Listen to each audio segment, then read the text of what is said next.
so much to be passed around. But to me, there's truly two ultimate culprits. Number one, Joe Tsai, the majority owner. So everybody's focused on KD. Everybody focused on Kyrie. But you told me something a year and a half ago that I have not forgotten. All right. There are no bad kids. What is it? Just bad parents. Oh, okay. I said that. Ain't no bad students. Just bad teachers. I don't know I said that. Now, I don't know that I fully agree, but I know this much. The reason that statement can be uttered is because a parent is the chaperone over a child, and a teacher is the overlooker of a student. Yeah. Joe Tsai is the owner. You constructed this, big dog. Ooh. We looking at KD. We looking at Kyrie, and rightfully so. They're millionaires. But you're a billionaire. So while we're looking at the two, facial features of the team, if you will, I'm thinking to myself, somebody had to sign off on this. KD don't cut his own check. Kyrie don't cut his own check. Say it.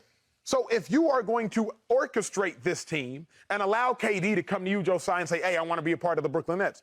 Okay, bet. But you got to be kind of cognizant about who you are going to allow KD to partner with. And beyond that, you have to be even more cognizant of who are you going to put in place over those two. Steve Nash. We've all been in this situation. Maybe you at home were this individual. Ain't nothing worse than when you got a class full of class clowns and you got a substitute teacher. It's going down that day.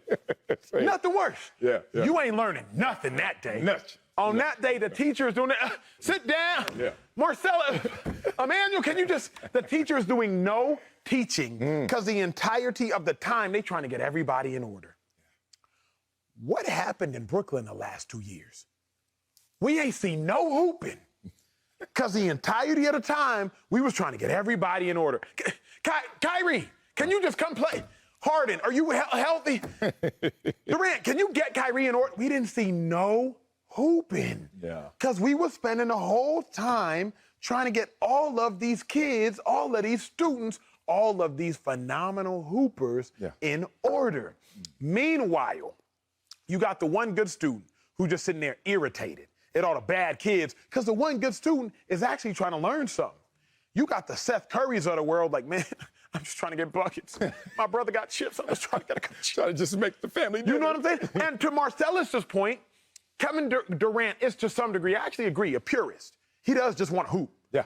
Now, all in. His job requirement calls for him to do more. I'll get to that later.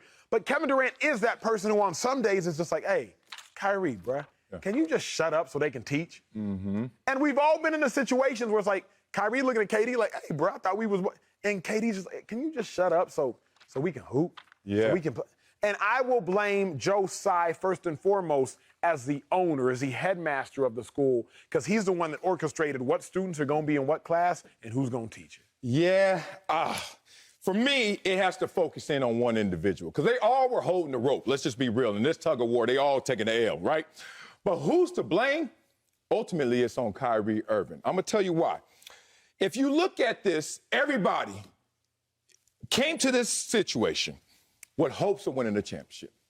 And then all of a sudden, things got in the way of why they were there in the first place. And Coach used to always say that, don't let nothing get in between why you here in the first place, which was football for me, basketball for them.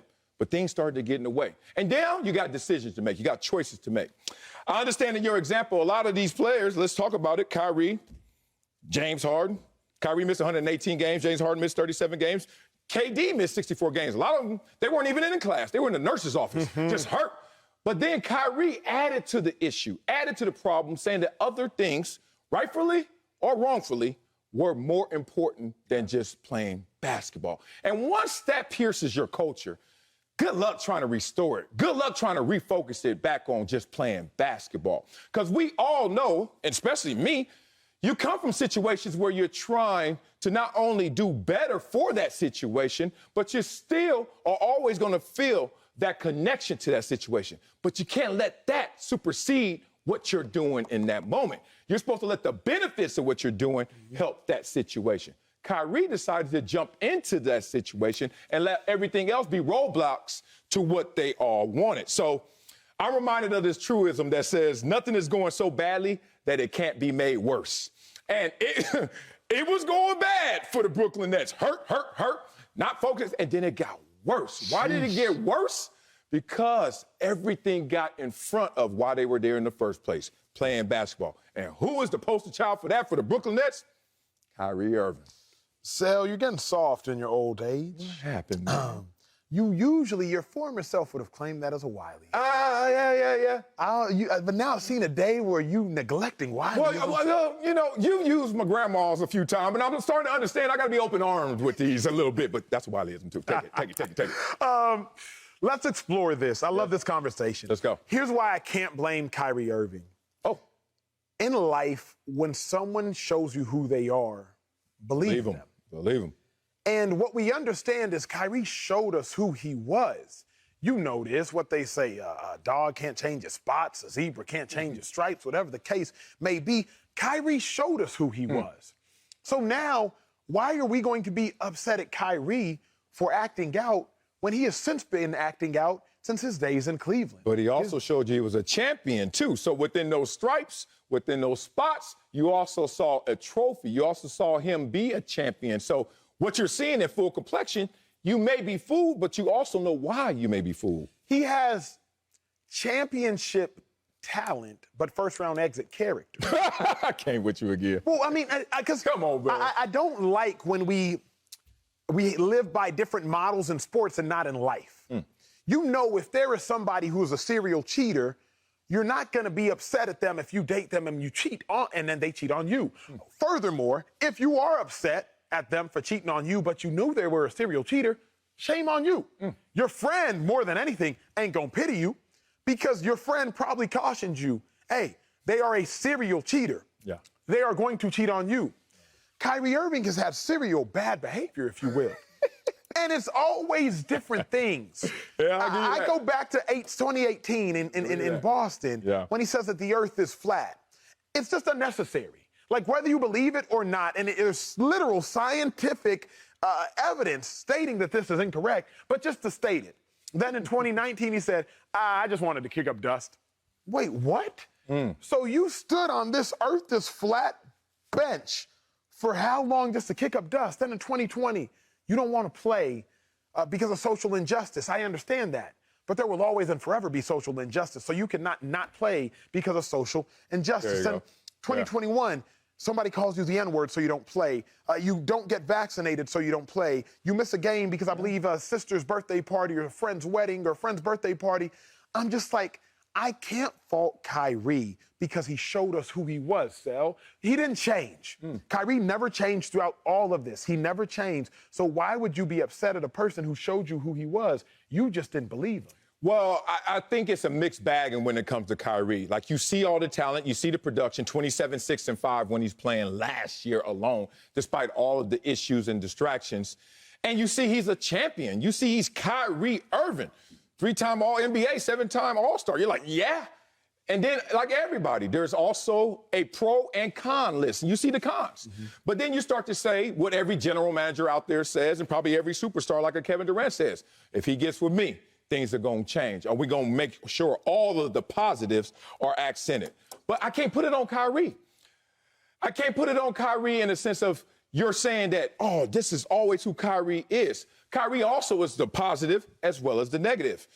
You look at Kyrie in this situation, though. Oh, pen just exploded. I'm mad at somebody. You look at Kyrie in this situation.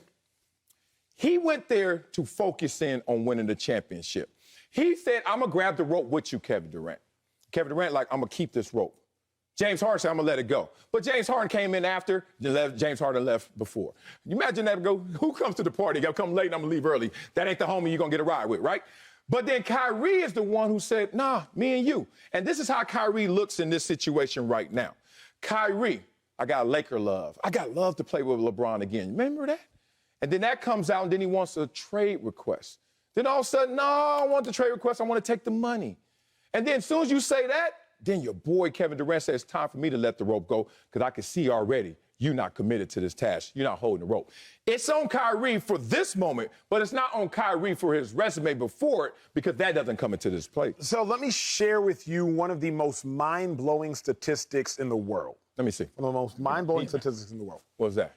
70% of lottery winners go Go broke. broke. One of the most mind-blowing statistics in the world. It doesn't matter if you win 500 million or 1 million. The studies show 70% of lottery winners go broke. Why? Because if you get it fast, you'll lose it faster. That's real. What happened with these Brooklyn Nets, big dog? Ownership, management, they tried to buy a championship fast.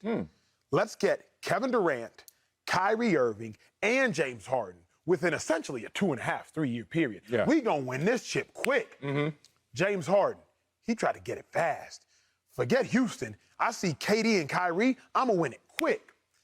You try to get it fast, you're gonna lose it fast. I've seen dudes in the casino, true story, come to the casino, hey, $6,000, win. Woo, double it, $12,000, win. I'm sitting here jealous because I'm playing $25 hand. Double it, $24,000, woo, win. They sitting here at $48,000. Well, table max, so you can't play $48,000. Split the hands, 24, 24, lose, lose.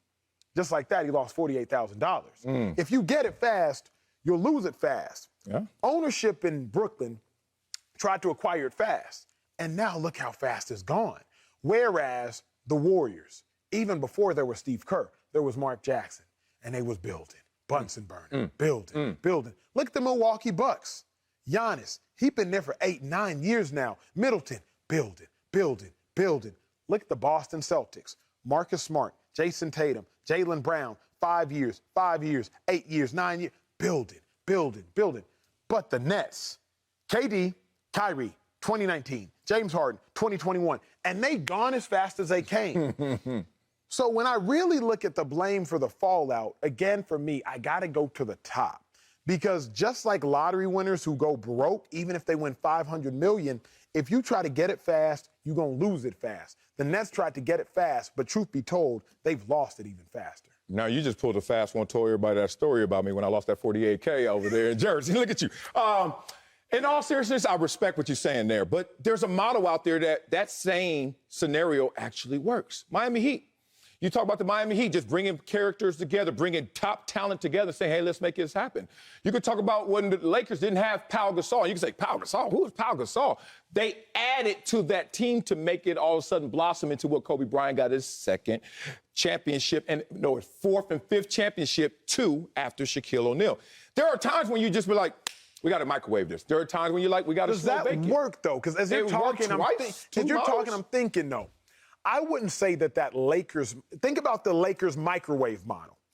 04 to me was a Lakers microwave model. Let me get a quick Karl Malone, boop, 30 seconds. Let me get a quick Jerry Payton, boop, add 30 seconds. Yeah. And they lose to the Detroit Pistons. Truth be told, the Detroit Pistons, as I think about it, are probably the least talented team to win a championship in the last 20 years. When you talk about the individuals, who was the greatest player? Yeah. Chauncey or Rip, depends on how you look at it. Ben Wallace, defensive stalwart. Not Rasheed top heavy at all. But not top heavy at all. Right. And that Lakers that tried to microwave it took a L. Kobe's Lakers, I feel like, was a slow cook, even to the point of losing the first chip to Boston. But additions, and like you bring up the Boston Celtics are now, what do they have to show for it in this slow bake? And then Milwaukee Bucks, for all of the years, you have one championship. So I think it's like hook or crook. Which way you going to flip the coin? Are you going to be the one that says, heads, I'm going to go out there and slow bake it? Or are you going to be the one that says, tails, let's microwave it and see if we can do it? Because it's worked both ways. The question really is, when you saw these 3 names, did you think it could work? Obviously, from the top down, they thought so. More importantly, those holding the rope thought that they could. But obviously, when Kyrie is not holding the rope, after James Harden just barely grabs it, KD is stuck there holding it all and finally had to let go. So you're not mad at Kyrie? I'm mad at Kyrie's the one you blame. Okay. Because Kyrie is the one that let most things get in front of why he came there in the first place. He came there to play basketball. James Harden just like, look, dog, this ain't going to work out. Kevin Durant was sitting there holding the rope by himself. Kyrie was the only one. Grab the rope, let the rope go. Grab the rope, Personal question. I apologize in advance. advance. After the casino, you got another one? I apologize in advance. Are you a snorer? I'm asleep. I don't know. My wife says, yeah. Is wifey a snorer? Oh, hell yeah. I know. I'm up. Wifey a snorer. Did you know wifey was a snorer when y'all was dating? Nah.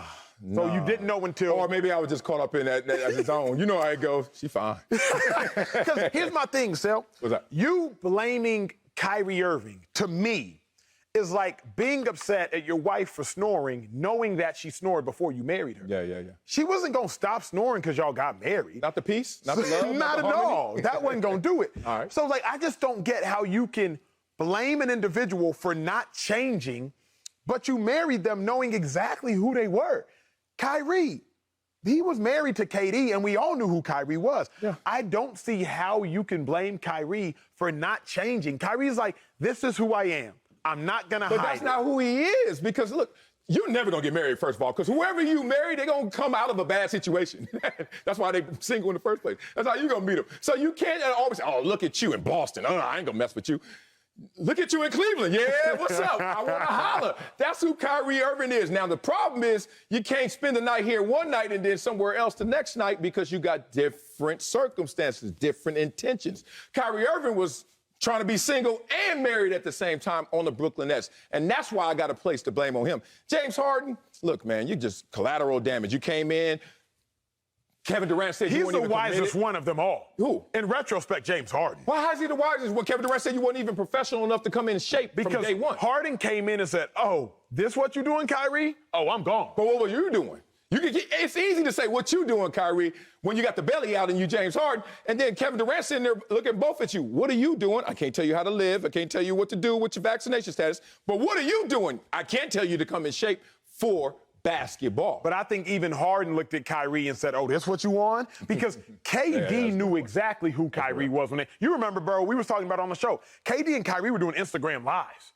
As much money and as busy as y'all are, y'all kick back on the crib just on FaceTime, essentially, for the world to see. Right. They're doing Instagram lives. Harden, meanwhile, is in Houston doing his thing, going to the Breakfast Club, doing his thing, going to the clubs at night. And they're like, oh, y'all want, I'll come through. Then Harden showed up and was like, oh, not... We was talking about it off camera, talking about cats to be getting into business we don't be getting into.